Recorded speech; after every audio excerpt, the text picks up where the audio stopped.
Okay, so I'm going to give you a bit of an idea of the sort of wood you need, or the ideal wood you want for your fire pit. So here in the barren tops it's reasonably wet, and anything that's on the ground is often going to be, starting to go rotten fairly quickly, or damp. Something like this little one here, I've just pushed that over before, but you can see all of the small branches and the leaves are all gone, of course.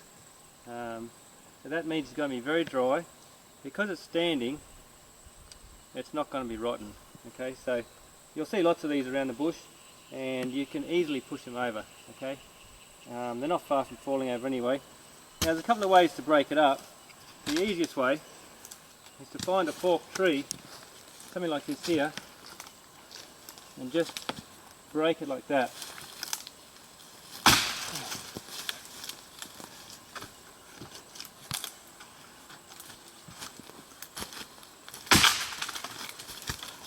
Righto, so you've got a fork in a tree, it works quite well, and you can break that into good sizes.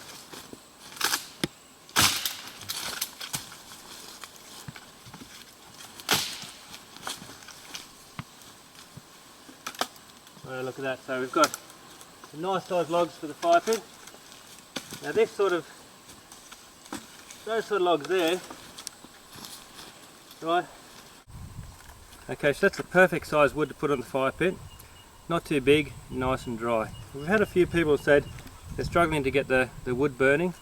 If that happens, there's one of two reasons. The wood's not dry enough, or it's too big. So if it's not burning on the fire pit, you want to cut it in half. Okay. Remember, it's a smaller fire, and you want to start with smaller pieces. But that's, for me, that's about as big as you want to get.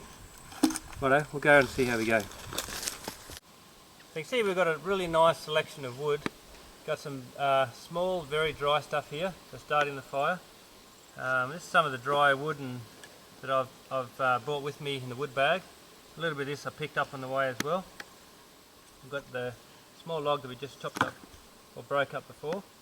Now the other way, here's a log there which is a nice size for the fire pit, but you're not going to break that. It's very solid, and you're just not going to be able to snap that. So the other way of doing it is with a little bow saw. I mean, I could use the axe, right? But an axe on the ground like that, it's going to bounce around, and you could hack through that. But the best way really is with a bow saw. You can use.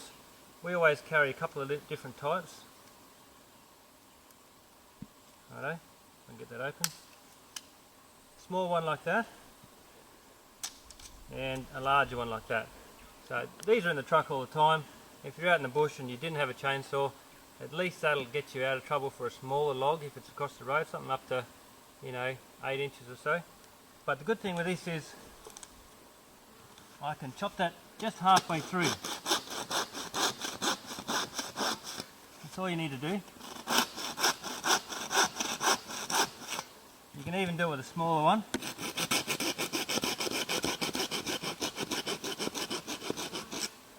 And then what you can do is just give it a bit of a hit, righto, and you've got some nice smaller logs for the fire. You don't have to cut them all the way through, so you can break them up like that. Okay, now I'll show you these axes here. Well, another way to chop wood I wanted to show you, okay, is if you're having trouble getting through a log, you can see that.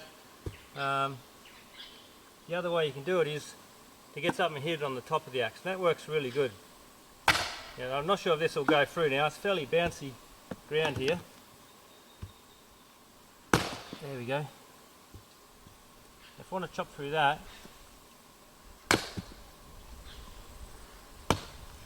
okay, if you've got a piece that just doesn't want to break through, what you can do is use one of these logs like that, a good solid log,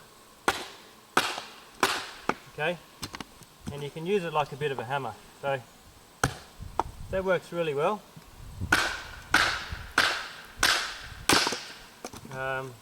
Yeah, surprising how well that works. So something like that's just nice and solid. Give it a bit of a whack, and that'll help you break through some of your logs. Okay, so you can see that there's burning really nicely. You can see the wood's dry, the flame's up nice and high. So if you're not getting that sort of effect out of it, your wood is either, one, it's either too wet or you've got too larger pieces on there. So I suppose if you've got wood on there that's not burning, then you really should, cut it in half. But something, I think something around that size is about as big as what I'd ever put on. Now something that long as well, it's no worries to put that on like that, okay? And when that burns in the middle, these end bits can drop out and you can just throw them back in again. Now you can see there as well, look, most of the time the fire is built up above the rim of the fire pit. Okay, I've had a case before when one of the magazines was saying, well, it doesn't draw well and you need to drill a lot of holes in the bottom. But it's not the case at all really.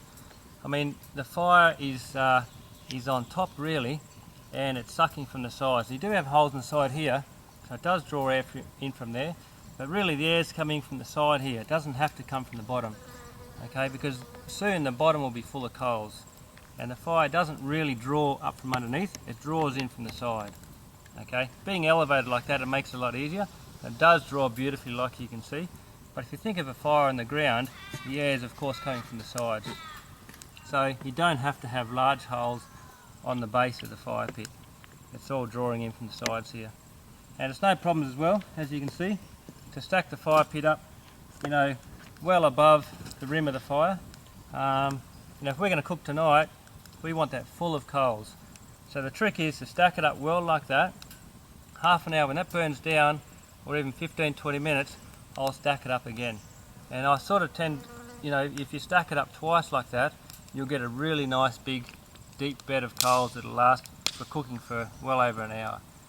But if you just chuck these ones on here now, you'll find that you'll have less coals than you might have thought you would. So again, I tend to stack it up sort of twice. Alright, so there's a few tips on the type of wood and the size of the wood you need for the Snow Peak fire pit. Thanks very much. Okay, another quick tip for the fire pit as well is we picked up some of this wood today while we were driving along, and it's actually something we cut up a few weeks ago, but it's quite damp. So you can chuck all this underneath the fire pit here like this, okay? Now that base there is warm, and also you're getting a fair bit of radiated heat underneath. Now that's not going to catch on fire, but it's going to dry that wood out beautifully. So yeah, because it's a little bit damp, I'm just going to let it dry it under there, and when I want to chuck it on top, it's going to be just catch on a lot more quickly and make it burn a lot easier. So just a good little tip to put any damp wood underneath, ready to put on the fire later on. Okay,